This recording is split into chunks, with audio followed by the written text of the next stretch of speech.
Hey, what's going on? What's going on, family? We back. Welcome to the Mind Welcome to the Podcast. Mind series, y'all. So listen, Mind, M stands for move.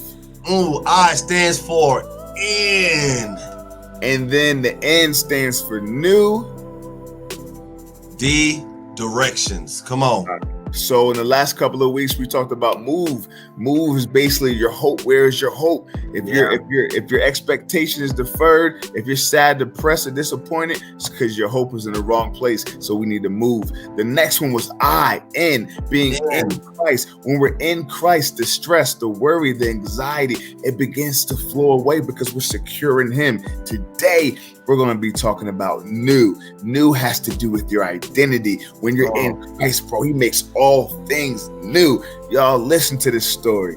Drop it, Eddie. Guys, I got to tell y'all, when I think about new, I think about who I am today looks absolutely nothing like who I ever thought I could be today because of where I've come from. I just remember, my mother was a 16-year-old immigrant from Haiti who came over to New York, tried to get into the school system, and she really struggled because of a language barrier. So she dropped out, and that was the beginning of a very, very rough road for her. Couldn't keep a job, married 3 times, 3 different children by 3 different men, grew up on government assistance. I come as I was actually a mistake, right?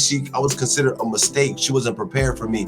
And I kind of came up in the streets of East Orange, New Jersey, got caught up in some tough situations, got involved in some things that I shouldn't have been involved in at such a young age, got kicked out of my middle school because of so much suspensions and behavior issues. My mother had to move me to a completely different part of Jersey called Trenton. Fast forward, my mother began to get sick. I never forget, man, my mother got sick one time. It was so rough and it got so bad that she lost her job. We got evicted.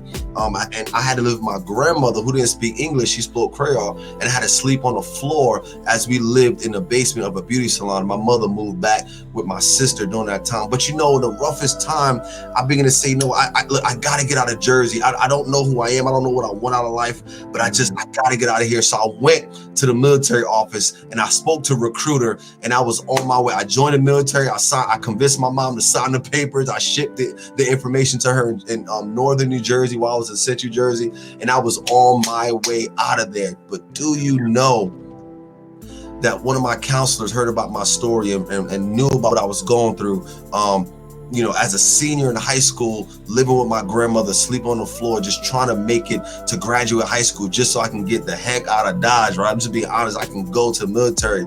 But they said, hey, there's a scholarship we want you to apply for that we think would work out for you. So I said, okay, I don't have nothing to lose. I'm just trying to get out of high school to go to the military. But sure, if you think I should apply, I'll apply. I applied for the scholarship. Look, long story short, I applied for the scholarship out of 300 seniors and I won. But I didn't just win any scholarship, guys. I won a full 4-year scholarship to any university that I got accepted to. Like, what? And I just happened, out of all the colleges that I could have applied to, I happened to apply to Hampton University because I went to a band camp there before. And that's when the rest of my life changed, right? I met Nehemiah, I met my wife, I met the ministry that I'm part of. And I'm telling you, the next 10 to 15 years of my life is what makes me the man I am today. Look, what's the point of the story? The point of the story is who you are now sitting in that seat is not who you will be 10 years from now. But you have to believe, don't stop, because the new is coming for you. Yeah, absolutely, man. Thanks for sharing your story, bro. Listen, N stands for new in Christ. When we're in Christ, all things begin to change. Listen, you have no idea what tomorrow holds, but you know that He holds tomorrow. So let's anchor ourselves in Him and we'll find ourselves becoming new as we stay connected.